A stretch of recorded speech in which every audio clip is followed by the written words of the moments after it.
Preview time, footy and frothies from Western Sydney.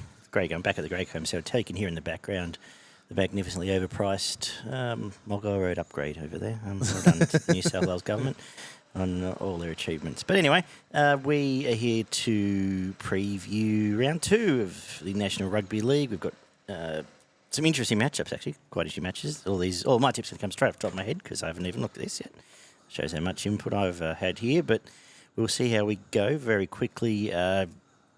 Interesting in the PCTC tipping comp, we had a couple tip 6 leading, so very well done. Right. I think Mug Punter was one, and Lisa was the other one. That's very much off the top of my head. Considering we had 2 favourites win, that's decent effort. Elijah tip 6 as well. He thought he had one and not the other, so he thought it was 7 at first, but I think he got the Warriors wrong. Warriors and Penrith wrong. So I should have had 4. I can forgive them. I got 3. Yeah, but well done. Check out PCTC tipping comps. May not be too late. Gaz will send me a message saying it is too late, but if you jump in now, you're only a round behind. What could possibly go wrong? But most people, I think the average was 3, so you're only 3 points behind. So, free and cash comps there. Obviously, there'll be a winter racing comp coming up which will start. No, it's a long way away yet. That'll be in April. Like 8 weeks End away. of April, yeah. So never mind, disregard that. But check it out, though. It's cool. Check out rugbyleaguemerch.com. And let's get stuck into round 2. Now, just for those regular listeners or that have been through the years, we have put our disaster class to a separate segment. That'll be on YouTube each week. So you can find that. We'll do a 5 or 10 minute chat about our best bets.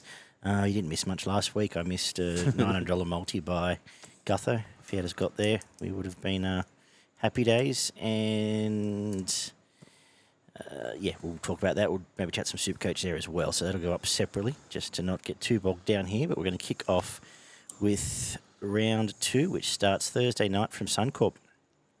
The Broncos and the Bunnies.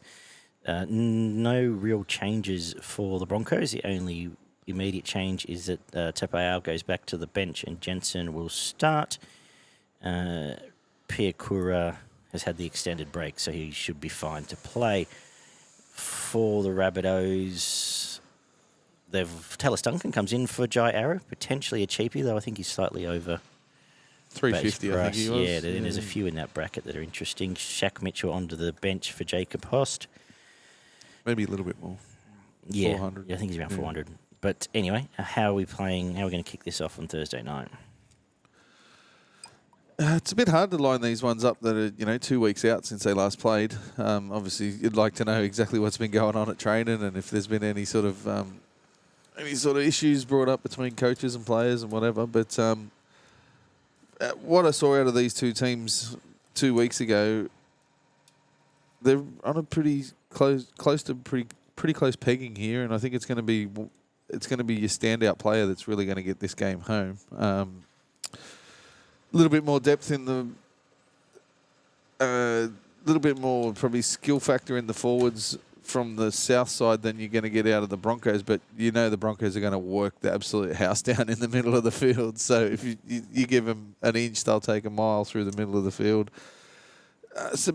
The X factor for the Broncos outside backs is where I'm going for. I think Cobbo and Staggs, Reece Walsh out in that back line just create too many problems for this South defensive line out in the outside edges, and I think that's where the win will come from, whether it's Walsh tearing it to pieces or Cobbo has one of those games where he just throws people around and scores tries for fun. I think it'll be one of those 2 guys that'll really break this game open. And I've gone with the Broncos 13+. I'm going to go with man of the match, Payne Haas.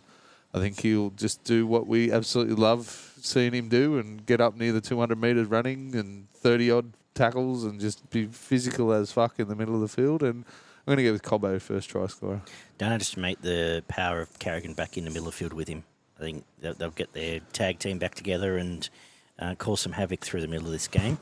I'm in agreement with you. I'm going to go Brisbane 1-12 as well. But Brisbane 13+, in fact. I think that there'll be points late here, and the same edge concerns I had last week against the Chooks are going to raise their head here for the reason you mentioned. There's just more X factor here.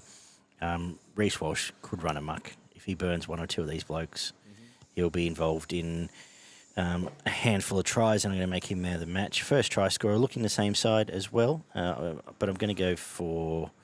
I'll come with you. I'm going to have Cobbo as well. I think he was just looking for him to run over that edge there with Tass, but one of those back five, I think a lot of those back five are in real contention to feature on the scoreboard here.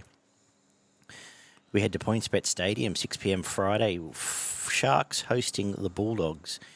For the Sharks, Toby Rudolph is named to start, and Hunt moves to the bench at this stage. Hamlin-Ueli still is waiting on his knee to come good. No Addo Carr. Connor Tracy named at 5 right now.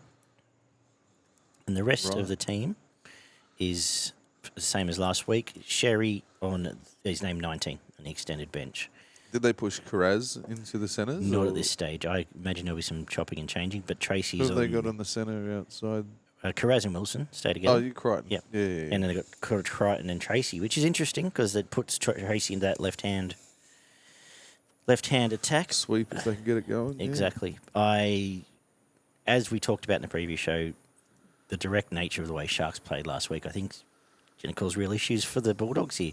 And this will be a decent enough arm wrestle for about 8 minutes, and then they'll start taking ascendancy. I think Bulldogs, to be competitive, you almost have to think outside the square and try and throw the ball around. And I was going to say, if the Dogs can get them off tilt in the first 20 minutes and put on 12 or 18 points in that first 20 minutes of the game and get the Sharks chasing, that's probably their best option. And for mine, that's probably the way if I was coaching that team, I'd be telling them, go into the middle for 2 tackles, but start, obviously it led to errors and stuff last week, but throw an early kick in for the likes of Wilson, Carraz to chase down.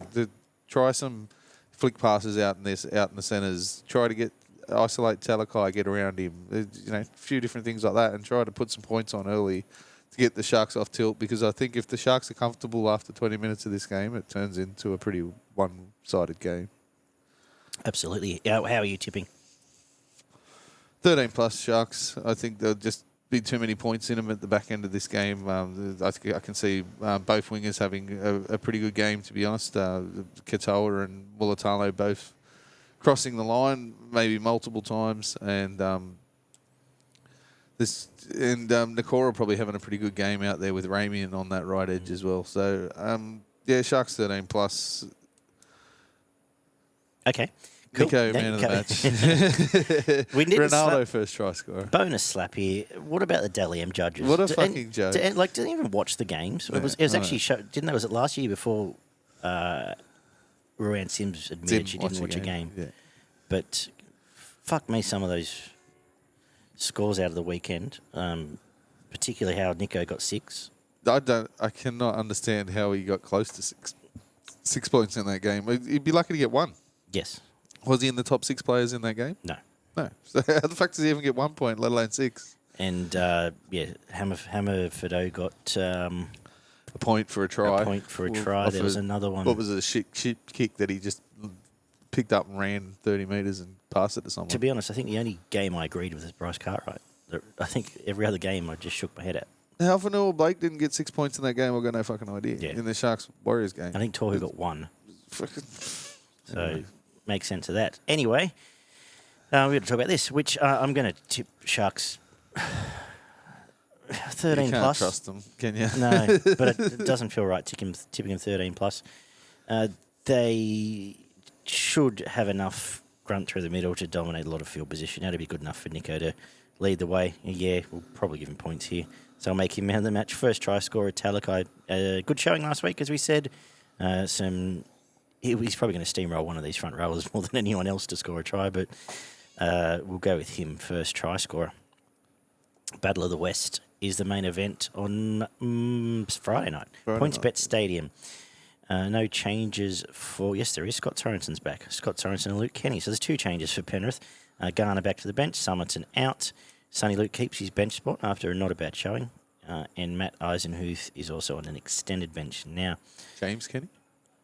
Mitch Kenny. What did I say? Luke. Did they get Luke written there? Sonny Luke is on the bench. Yeah, but Sorry, I think I've written amalgamated the wrong two people. fucking thing down. They have written the wrong thing there. It's Luke Summerton goes there. They have written, this good is NRL.com, Scott Sorensen, Luke Kenny, but it is Mitch. That's him. Parramatta, as per program, we remove Greg on an extended bench. So interesting to see if he makes his return.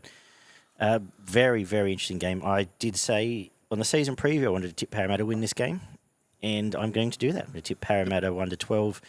They've just got the number. I think they're up and going, right place, right time to beat Penrith just yet. Penrith, a couple of weeks away from really peaking. I don't think their attack was completely clunk-free, I'll say, for lack of a better term. And I do think that their bench still is feeling thin to me, as we talked about last week.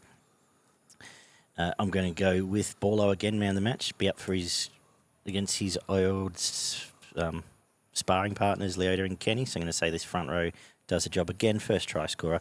Let's go with Gutho after not getting one last week. Perhaps on the back of a scrum sweep there out to the side and nabbing one in the corner. What are you thinking?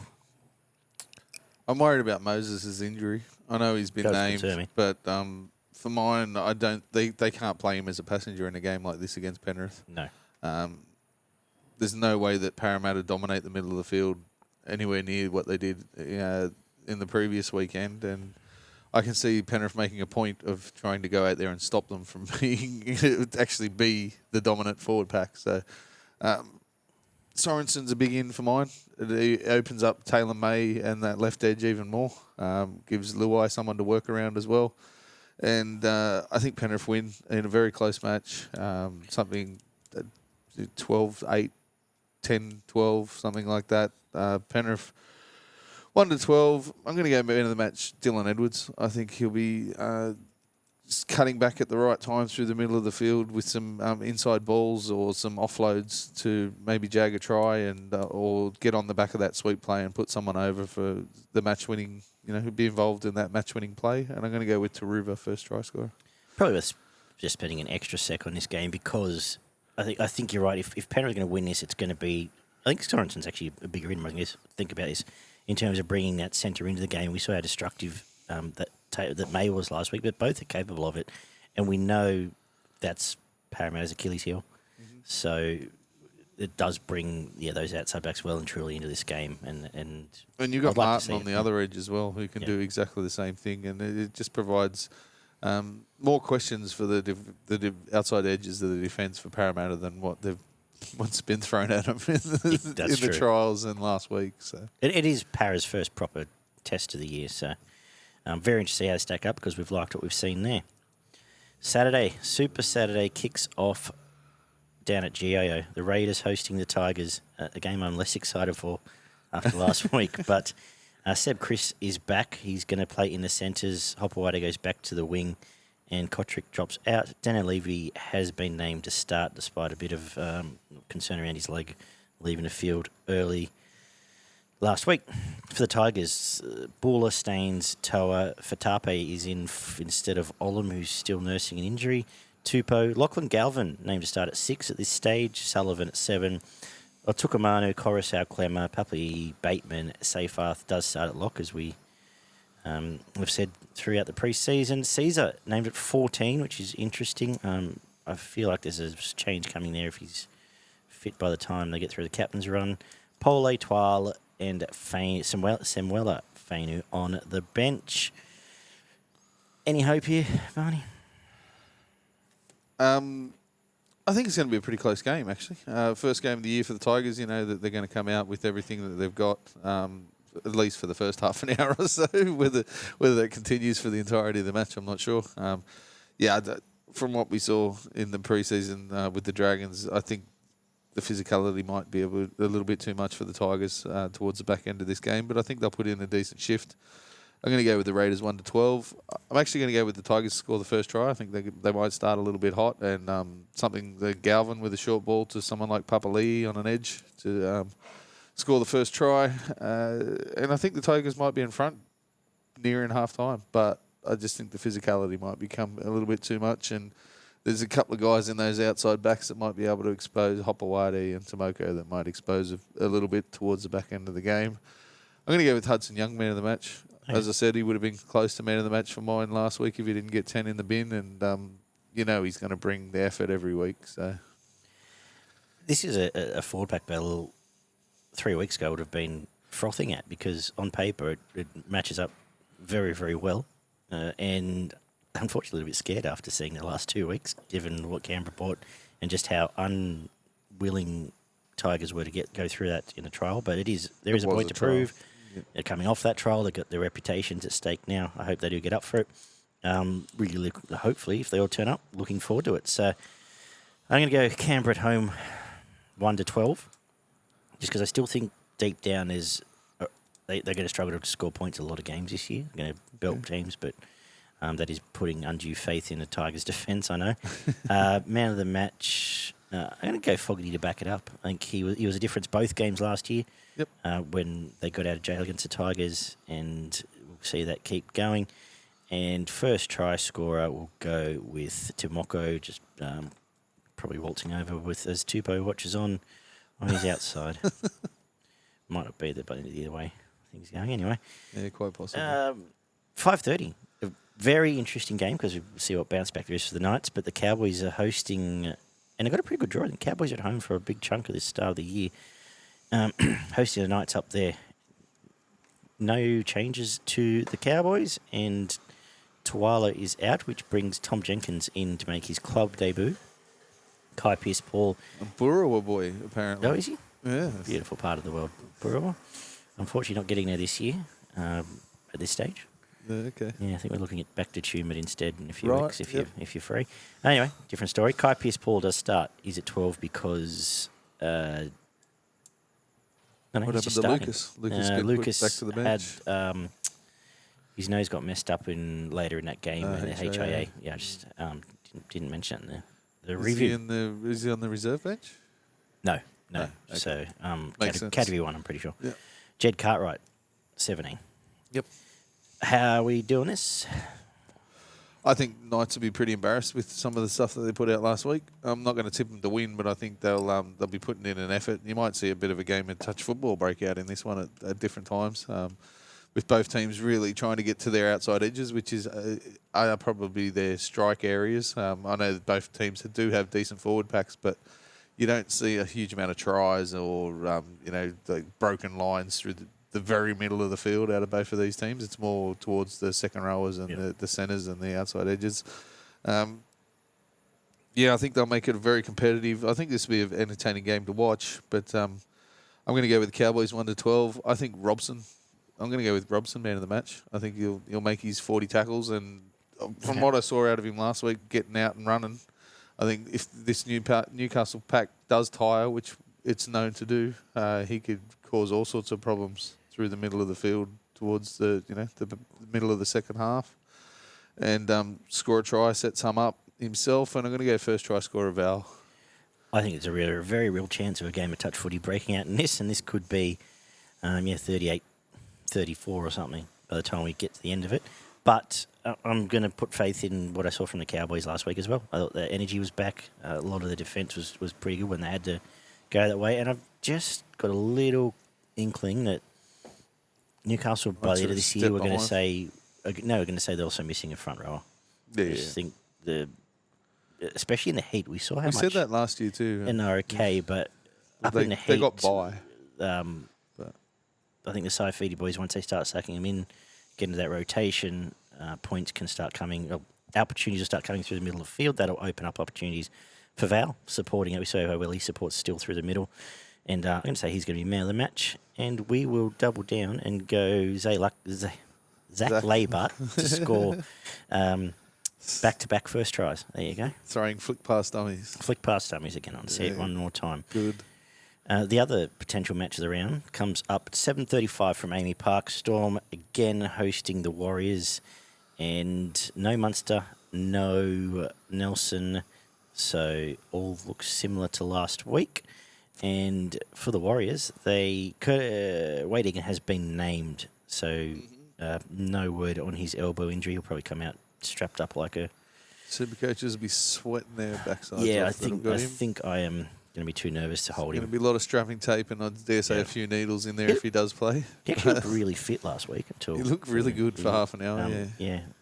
Anyway, Kurt Capewell has a bit of a rib injury and usual suspects on the extended bench. How are you lining these up? Cracker.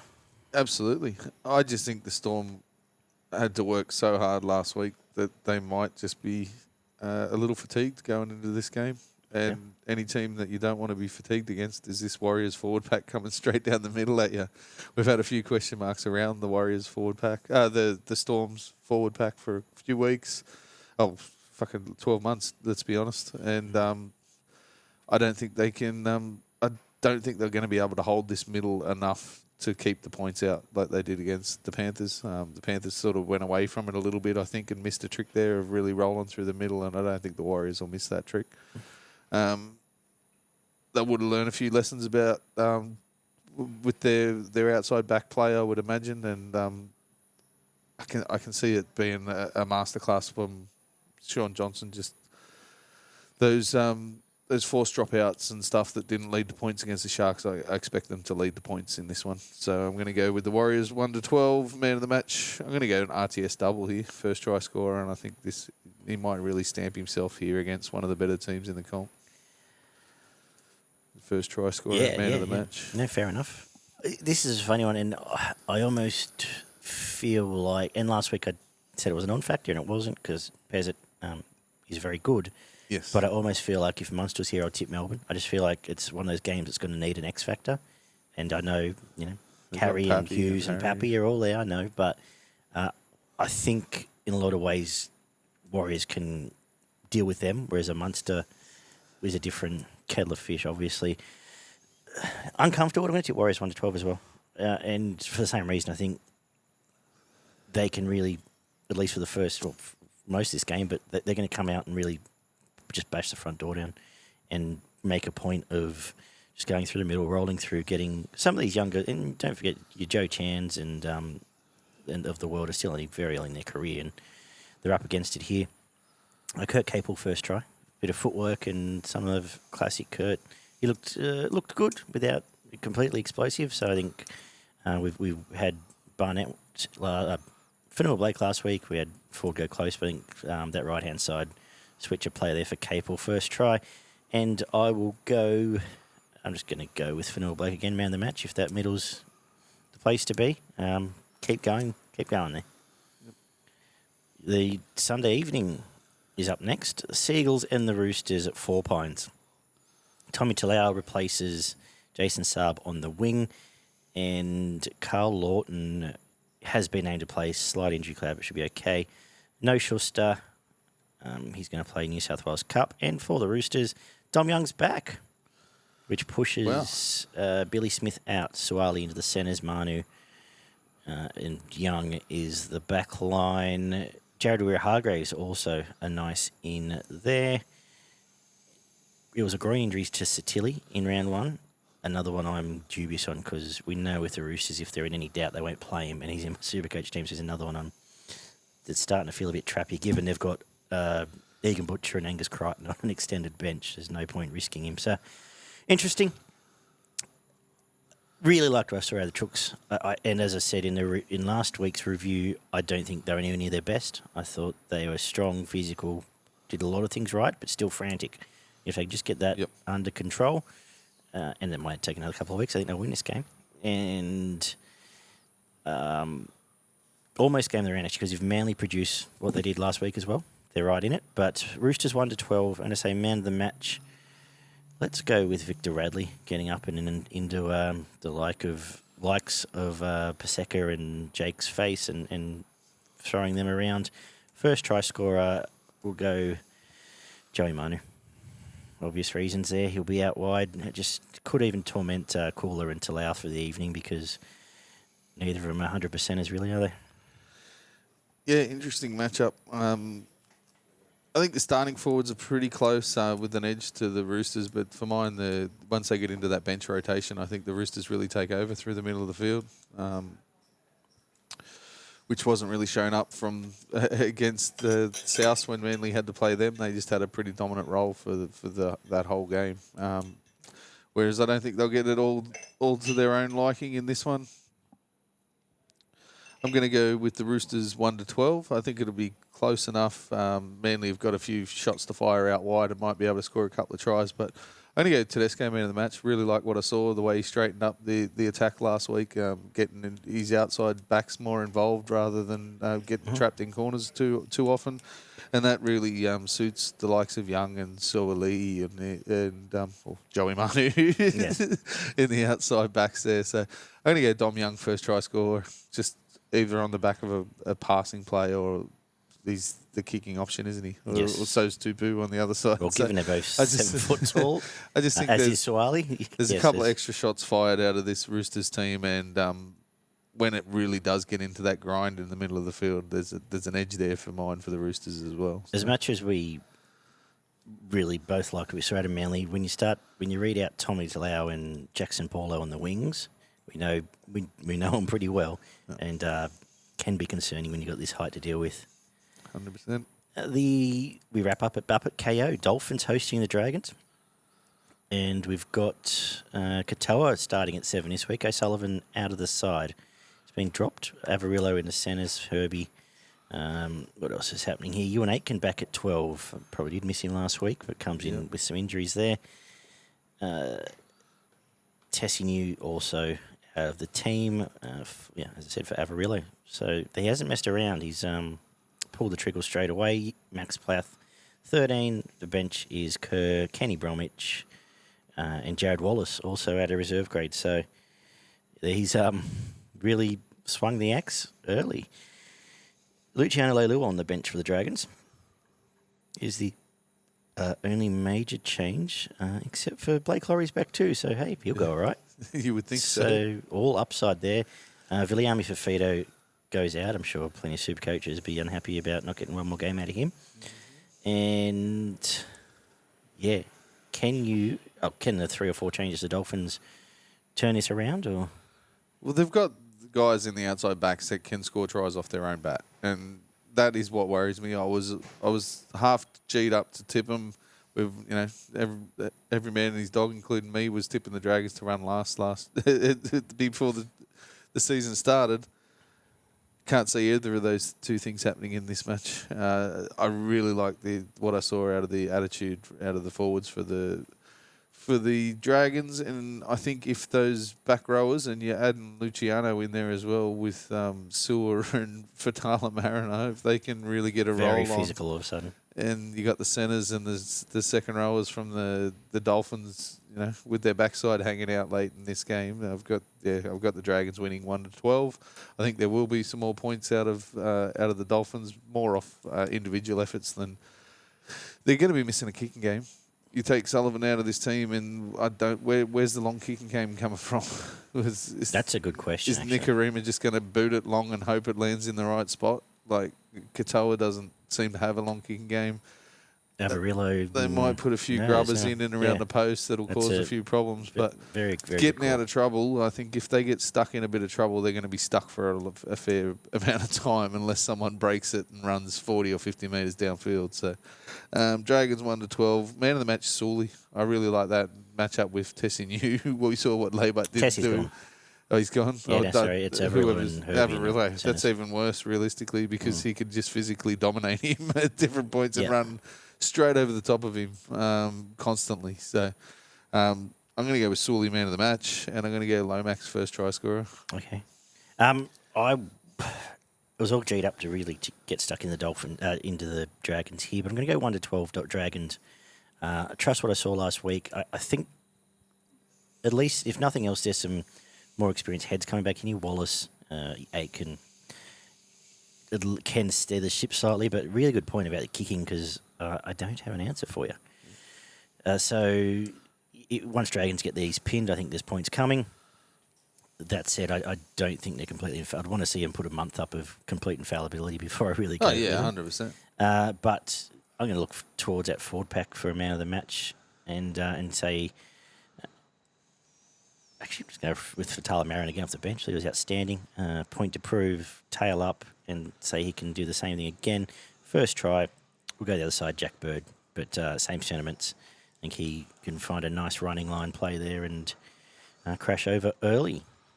Beautiful. Excellent. What has got you frothing in round 2? Oh, well, the Battle of the West always gets anyone sort of within a 30k radius pretty well up and going, I think.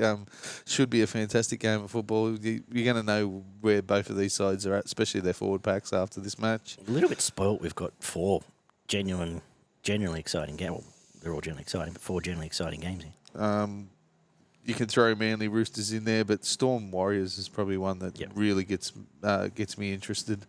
Whether the Warriors are going to be able to control that middle like I expect them to and what comes off the back of that, or whether the Storm can just weather the storm and defend the way they did against Penrith last week and then provide something with Pappenhausen, Hughes, Harry Grant might score a couple of tries himself, and it could be anything, that game of football. I'm going to go with the 2 rematches, well, the switchover games from Vegas. But they'll give us a real good feel for where they're at back in Australia. Slightly different refereed game, let's be honest. And Latrell could win that game off his own bat. Absolutely. Really worries me, to be honest. But so could Reece Walsh. Yes, and just to see, we got so hyped about Manly, just see where they're at against the Roosters. But also seeing how Newcastle bounce back, seeing how Dolphins bounce back to a lesser extent. His interest is super interesting. Whether the Dragons continue. Exactly. So really, really looking forward to reviewing it all. Unfortunately, you have to watch the Tigers play this week, but I believe the missus is taking the kids out, so it's probably for the best. You don't have to watch the Titans. Tigers. No, but you don't have to watch the Titans. Yeah. Oh, no, that's true. That's true, but that's fine.